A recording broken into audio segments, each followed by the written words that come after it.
Appalachia's forbidden throat, singing uncovered. There are sounds in these mountains that don't have an explanation. Sounds that ride the wind through the hollers and get tangled in the highest branches of the oldest trees.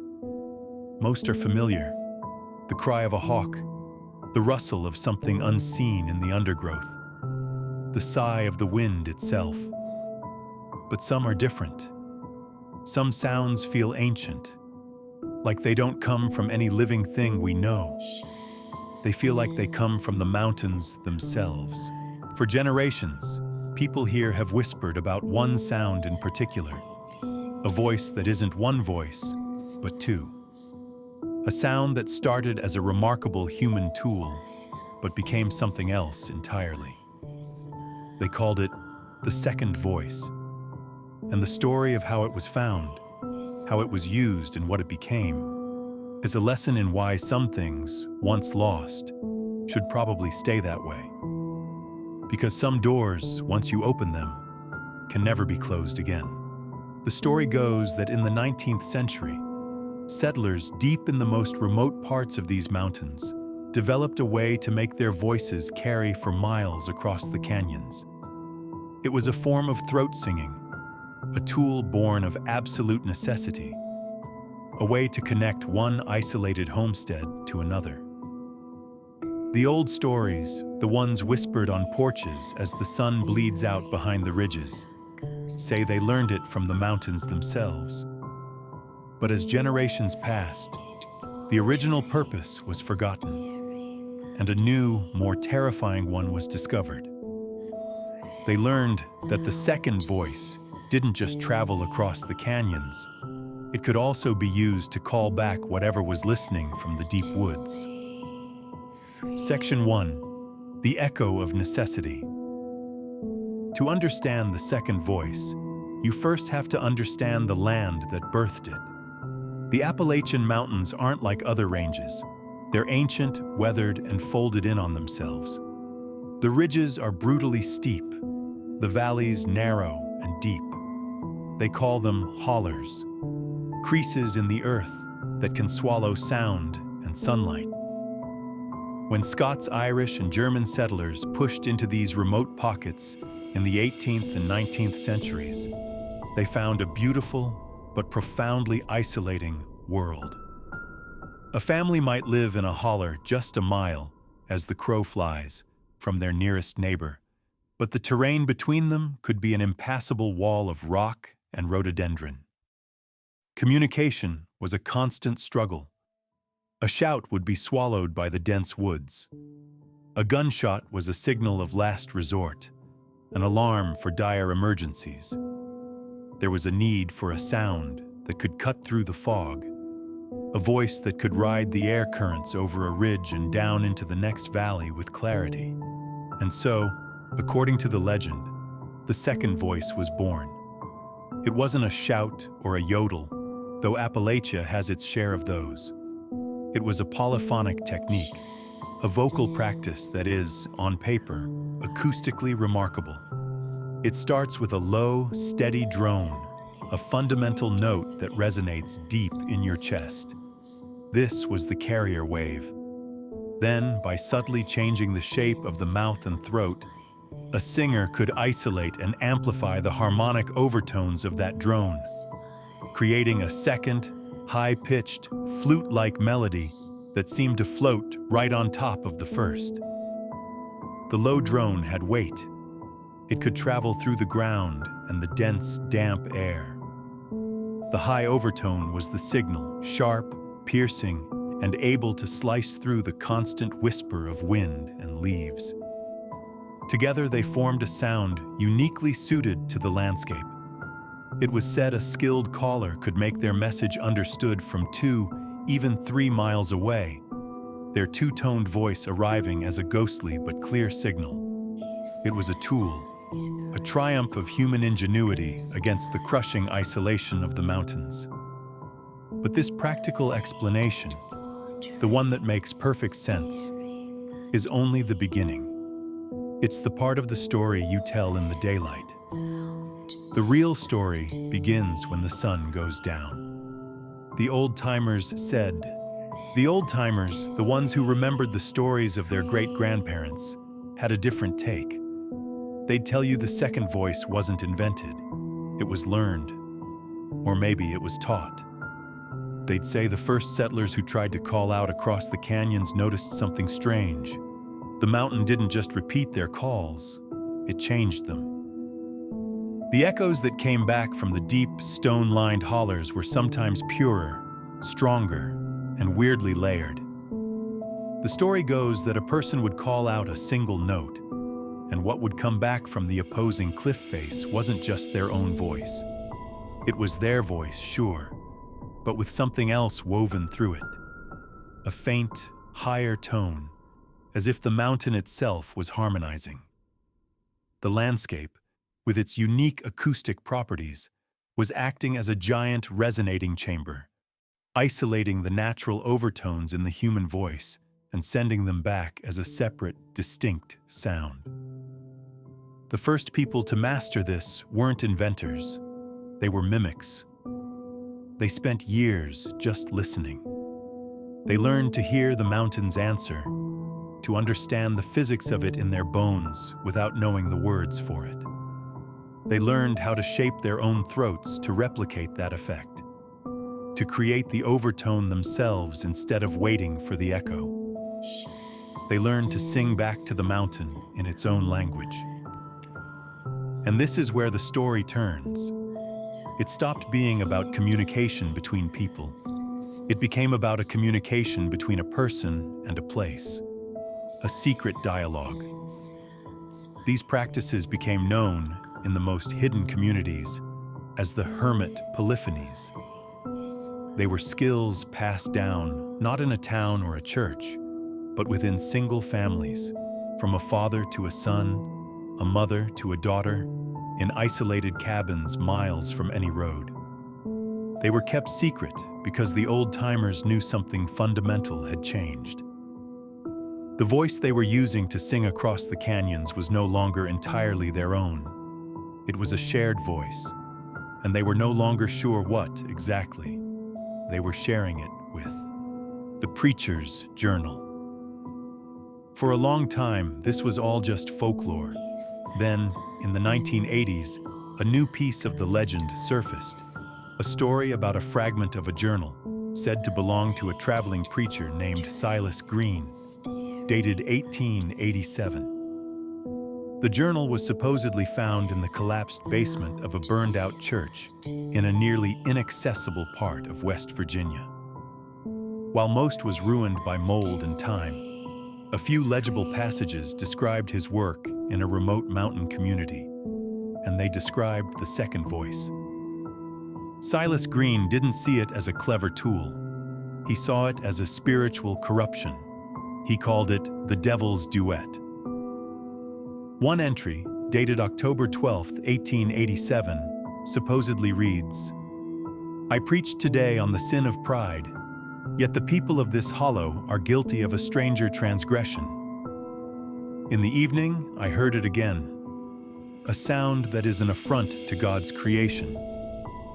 A man, Jebediah Pruitt, was calling to his brother across the valley.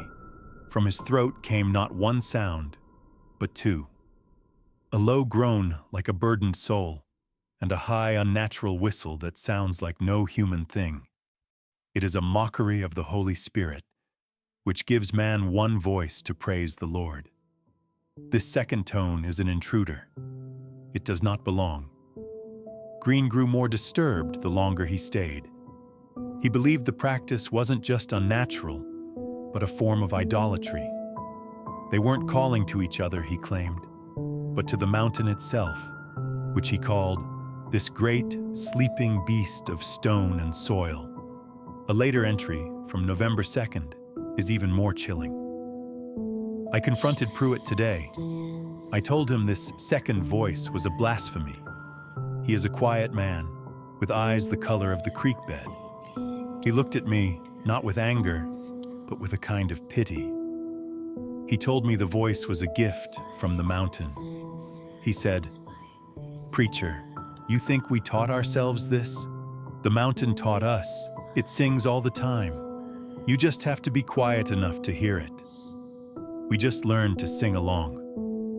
When he said it, I felt a coldness that had nothing to do with the autumn air. I asked him what the mountain sings about. He just smiled and said, "It sings about what's deep inside." Green's final legible entry is frantic, dated November 5th.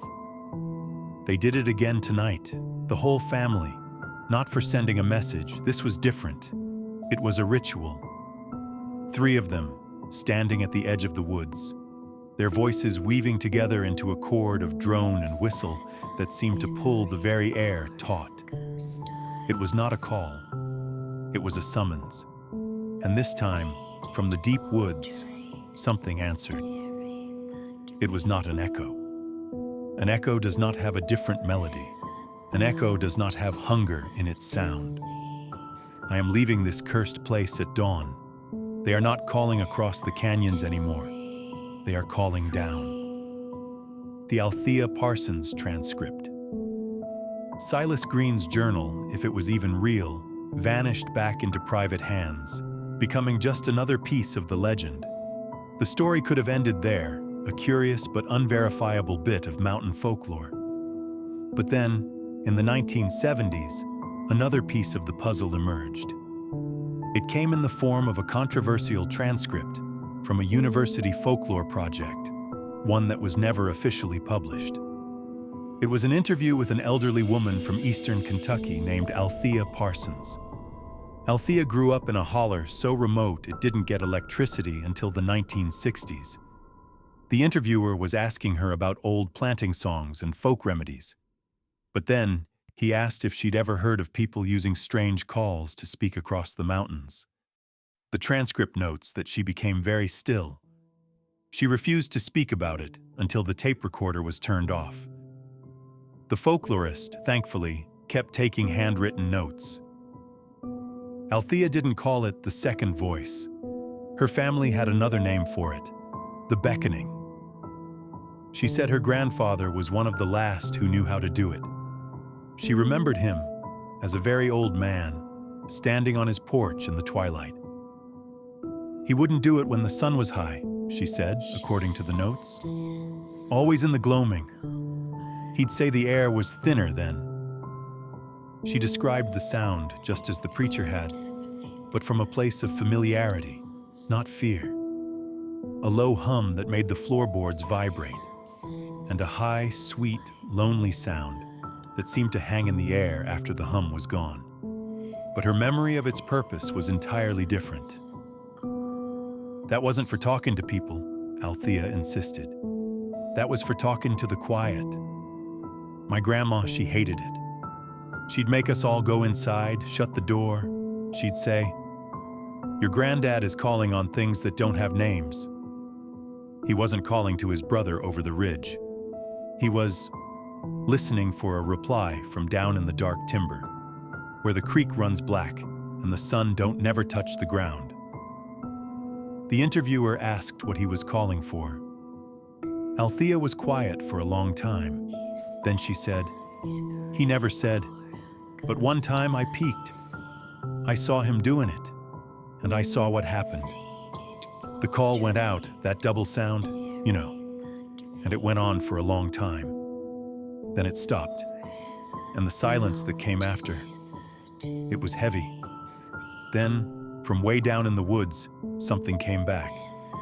It wasn't my granddad's voice. It wasn't no echo. An echo is just a memory of a sound. This was an answer." She described the sound that answered as being similar, but wrong. It was a drone and a whistle, but ragged, like breath being pulled through wet leaves and stone. It was imitative, mocking. And then she said the thing that made the folklorist put his pen down. The worst part was, after a while, my granddad's own voice started to change.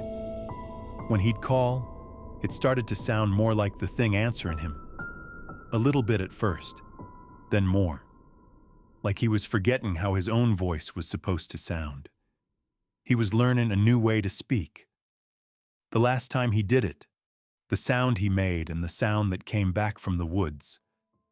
I couldn't tell them apart. He wasn't imitating the mountain no more. The mountain was imitating him. Or maybe there was just nothing left of him to imitate. The rational explanation and its shortcomings. Now a rational mind is going to immediately search for an explanation, and there is one, a plausible one. It lies in the field of acoustics. The second voice sounds like a textbook description of overtone singing, a real and documented practice in other parts of the world. And the echo part? That's simple physics. For our brain to perceive a distinct echo, the reflected sound needs to arrive after a delay of about 1/10 of a second. Sound travels at roughly 340 meters per second. So for that delay, the sound has to make a round trip of about 34 meters. This means the reflecting surface, a cliff face, a dense wall of trees, needs to be at least 17 meters away, or about 55 feet. Appalachia, with its countless canyons and sheer rock faces, is an acoustic funhouse, perfectly built to create echoes. It's entirely plausible that a human voice, rich in harmonics, could be reflected by this landscape in a way that separates the frequencies. The low-frequency drone might be perceived a split second before the higher frequency overtone, creating the illusion of a second voice. Weather, temperature, and humidity could all change the character of this echo, making it seem alive, different from day to day. Some said it was just an echo, a trick of the air and the rock. That's what the skeptics say. But the old ones, they didn't talk about echoes. Althea Parsons was clear. An echo is a memory. This was an answer. Preacher Green was clear. An echo doesn't have a different melody. It doesn't have hunger in its sound. An echo doesn't arrive before you've finished your call. The stories don't describe a simple, reflected sound. They describe a responsive one, a sound that learned, a sound that started as mimicry and ended as a conversation. The rational explanation works perfectly, right up until the echo starts singing back with a different tune, right up to the point where the singer begins to sound like the very thing he's calling to. The science explains the mechanics of an echo. It doesn't explain intent. It doesn't explain the change. It doesn't explain the feeling of being listened to by something ancient, vast, and utterly inhuman. The voice that beckons. This is the dark heart of the leg end, the point where the tool becomes a key, and the key turns in a lock that was never meant to be opened. The hermit polyphonies weren't a communication system. They were a process of attunement. The lore suggests that the practitioners were, in a way, tuning themselves to the frequency of the mountain itself. Not just the rock and dirt, but the supposed consciousness of the place. The intelligence the old-timers believed resided in the ancient, sleeping landscape. The first generation learned to mimic the echo. The next learned to create the echo themselves. But the last generation, Althea's grandfather's generation, they made the final, terrifying leap. They were no longer calling to be heard. They were calling to invite. The technique itself changed. It was no longer just a low drone and a high, clean whistle. Later stories describe practitioners introducing other sounds. A vocal fry like disturbed gravel, a ragged intake of breath, a chest resonance so low it was felt more than heard.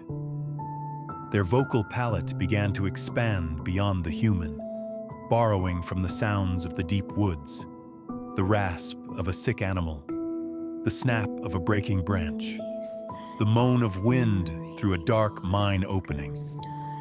They were trying to create a voice that was no longer fully human, believing that only a voice on the threshold between man and monster could be heard by what lived on the other side.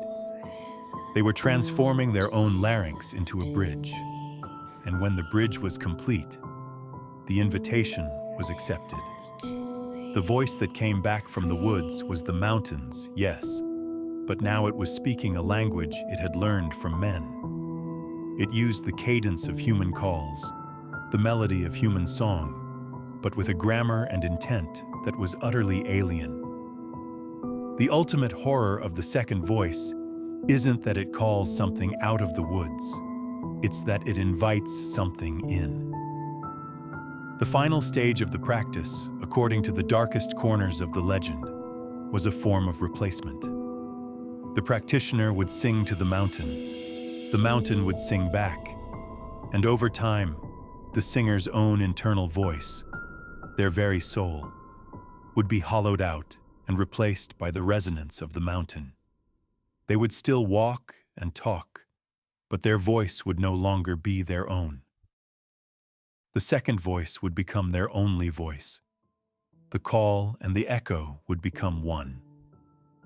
Today, you can stand on a ridge in these mountains and shout, and all you'll hear is your own voice, returned to you by the wind and the trees. There is no official record of a throat-singing tradition among the settlers of Appalachia.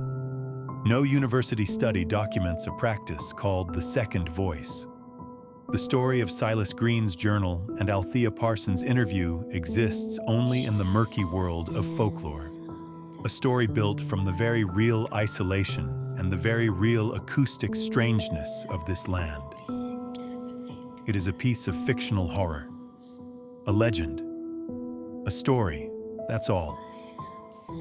But stories in this part of the world have a way of sticking to the landscape. They soak into the soil like rain. The hollers where they say the beckoning was practiced are quieter now. The homesteads are gone, the chimneys pulled down by vines, the porches collapsed into the earth. The woods have reclaimed it all.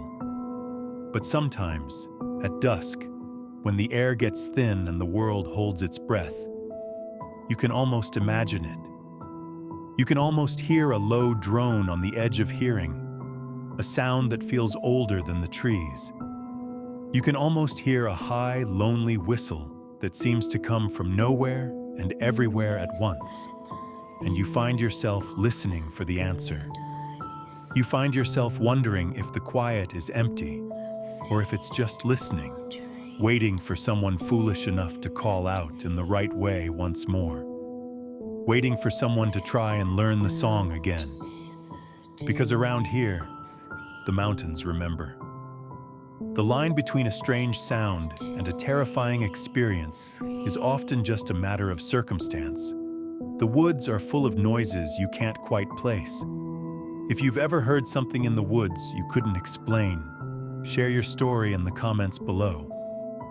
We'd love to read them.